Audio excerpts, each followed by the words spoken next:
Amenyo co kimwe n'ibindi bihimba vy'umubiri aragwara ingwara zitandukanye nk'uko bishikirizwa n'abenegihugu bayaze n'imboneshakure yanyu Look Media. Ico bose bahurizako nuko baronse amahoro ari uko ayo menyo akuwe. Naragwaye amenyo igihe kirekire cyane, ndayagwaye urumva nca numva umubiri ntumeze neza, nca ndagenda kwa muganga. Ngiye kwa muganga jenyene naragerageje kuraba ati imiti y'ikirundi ngira yoshobora kuvura amenyo, ariko biranga. Hari hamaze nk'amezi atanu gutya ndayagwaye kabisa, ndinanata ariko biranga. Iyo naciye ntangura kubona ibimenyetso by'amenyo nyene, ariko arandya cyane.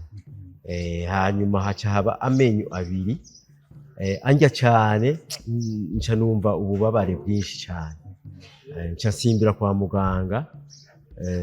Urabona ibitaro by'ubu hariho amaprive menshi,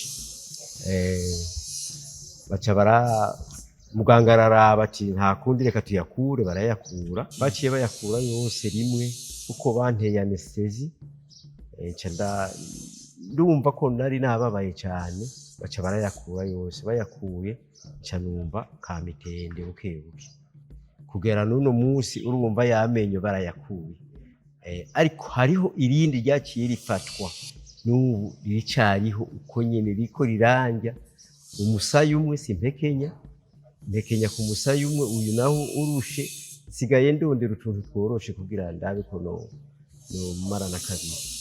Ryarandiye rindiye, hama nahora mbona aho abandi bagikuza, hama ndaja kugikuza. Nari ndarigwaye iminsi ibiri gusa, aja kugikuza nagiye mu Kayanza ko hari abantu barikura, abariho ndagikuza.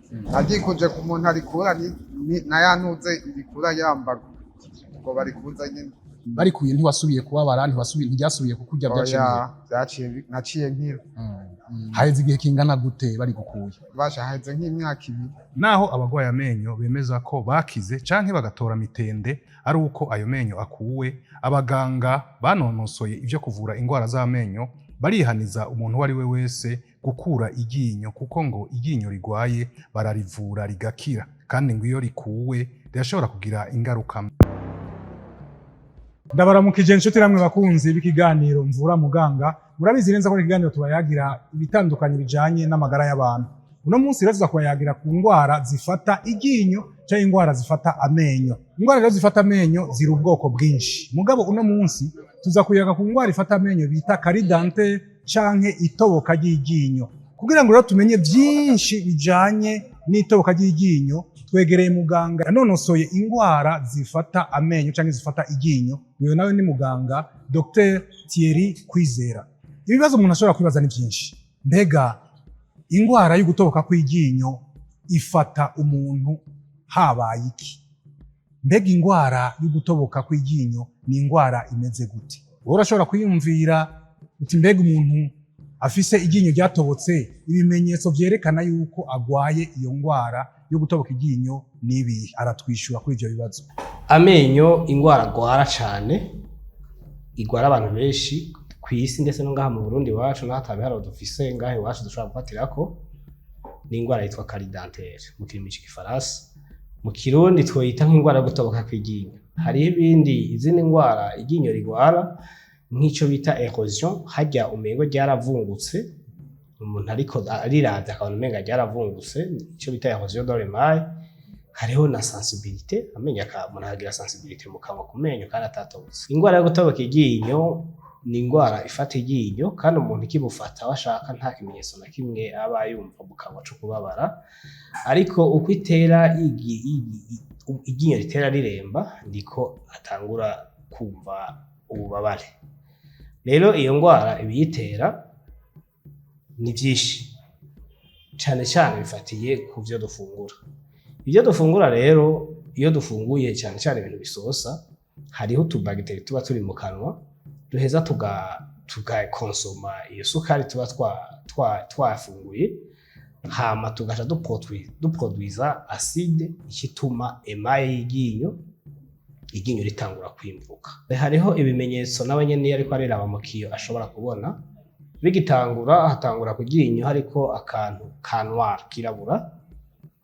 Rero atanguye kubona ryirabura aho bariko aratangura kugwara, washaka benshi ntibamenya ko hari n'ikibazo. Hama uko igihe gihera iryo ryinyo ribandanya ryimburuka, agatinda kumva ko hari agatoboro indya zijamwo. Hama agatinda agatangura kumva anyoye nk'amazi akanye ashushe canke ibintu bisosa, akumva umenga vyiruka muri iryo ryinyo. Hariho igihe rero abantu benshi bataca bashobora kuja kwa muganga, baca bareka, benshi twe bagera kudushikira ari uko amaze nk'ijoro adasinziriye yumva imisonga. Ego hariho abarundi bamwe bariko barabimenya, akumva iryinyo ritanguye kumurya ko yatanguye kumva akantu katagera neza ku ryinyo ko kwitura umuganga, ariko si benshi. Cyo tuma ngo dufasha no muri sensibilisation kugira abantu benshi bamenye iryari bo kwivuza iryinyo. Kubera iryinyo rivuwe hakiri kare rirakira, ariko rivuwe riteba gukira kenshi birakunda kugorana. Ntihaje uce bumva abantu benshi bavuga ngo umuti w'iryinyo no kurikura, ariko umuti w'iryinyo si kurikura. Mbega hoho ingwara y'amenyo ituma iryinyo ritoboka, mbega umuntu arashobora kuyirinda? Umuntu yo kwijigitura 2 ku munsi, kubera ubushakashatsi burerekana ko bijya bisigarira by'imfungwa bisigara mu menyo bitangora kudutera ikibazo mu gihe bimaze amasaha arenga 18 mu menyo. Rero umuntu yijigituye mu gitondo ahejeje kunywa icayi, agasubira no mw'ijoro ahejeje gufungura. Hama ikindi naco ni kuraba n'inguvu dukoresha turiko turijigitura, kubera rero umuntu ashobora guca iruhande ariko arijigitura amenyo ukumva yasizemo inguvu nyinshi cyane. Bijya navyo nivyo bizogaruka gutera ibindi bibazo ivyo bita ama erosion dentaire, amenyo akamera nk'ayavunguka kubera zirya nguvu yakoresheje mu kwijigitura. Ni vyiza ko akoresha inguvu nkeya bukebuke, kubera iryinyo n'igihimba nk'ibindi bihimba, ntabwo ari buye. Kubera benshi baza ko bumva umenga rirakomeye mu gaca geragezanya kure cyane. Iyo abonye naho akantu katameze neza arashobora kwitura umuganga agaheza akamubwira inama kugabanya ivyo afungura birimo isukari nyinshi. Yego ivyo birakwiye kugira yirinde. Hama n'uwagwaye akamenya kuja kwa muganga hakiri kare, acumva ikimenyetso kimwe muri byo twadondaguye, hamwe anyoye nk'ibintu akumva umenga bigiye muri iryo ryinyo bikanye canke bisosa canke bishushe, agaca yitura umuganga w'amenyo arashobora kumutunganiriza kandi bikagenda neza. Ibibazo ni byinshi umuntu ashobora kwibaza. Mbega umuntu ashobora kwiyumvira ati mbega ingwara yo gutoboka iryinyo ko muganga Thierry avuze yuko iyo ngwara bayivura mu guhoma iryinyo n'ibindi, mbega ni ingwara ivugwa igakira burundu? Irakira burundu, kubera abantu benshi barumva guhoma umengo ni ikintu woza n'ugaterekamo. Guhoma ujya muti dushiramwo guhoma ni umuti d'abord wica ama microbe bari muri ico kinogo. Urumva ama microbe ntaheza ngo abandanye atobora ryagiye. Gusa intambamye maze kubona mu kiringo n'abamaze ndiko ndabikora, kenshi umuntu araza ukamugirira ico bita provisoire, ukamuhomera séance ya mbere, ukamubwira ati après 2 semaines uzogaruke. Hama muri ico gihe ntagaruke. Atagarutse no kuvuga bya bintu twashiramo bya provisoire biciye guma bivamo, kubera iki ntabwo ari definitive. Mugabo iya akurikije iyo hande bakagaruka akagira séance ya nyuma, by'ukuri biraramba. Hariho benshi babishingira intahe. Ashitse ngaha tukarisuzuma tukabona ko ari iryinyo ryo kuvura, hariho ubuhinga bwo kurivura. Riba rifise ikinogo, ico kinogo turacoza tugashiramo imiti yabigenewe, hama tukarihoma. Kandi abantu benshi bivuje hakiri kare barashingira intahe vyo guhoma amenyo, barabishingira intahe ko ari vyo, uretse ko harama ibintu byinshi usanga bivugwa muri societe mugabo ivyoyenye ngo umuti w'iryinyo ngo barihomye ngo vyiza bari kuri kuba, ariko aje tukarisuzuma tureza tukabona ko ari iryo guhoma canke gukura. Turafise n'ibindi bikoresho nk'iradio, turashobora kurifotora tukabona iyo kari ahigeze par rapport ya manera. Mu guheraheza tubajije muganga Dr Kwizera Thierry tuti mbega akajambo wobwira abarundi n'abarundikazi ku bijanye n'ingwara zifata iryinyo, na cyane cyane iyi ngwara ya carie dentaire ituma iryinyo ritoboka, beho babwira iki mu ntumbero kugira ngo bikingire iyo ngwara yo gutoboka iryinyo? yishura avuga ati icyo nababwira ubwa mbere na mbere notangura kubabwira ku bijanye no kwikingira, nobahimiriza kwijigitura igihe cyose bahejeje gufungura, cyane cyane ukijigitura mu mwanya wawe, kubera benshi hari igihe babikora mu mwanya utari wo, ugasanga umuntu aravyose aranyoye icayi imbere yo kunywa icayi agaca yijigitura.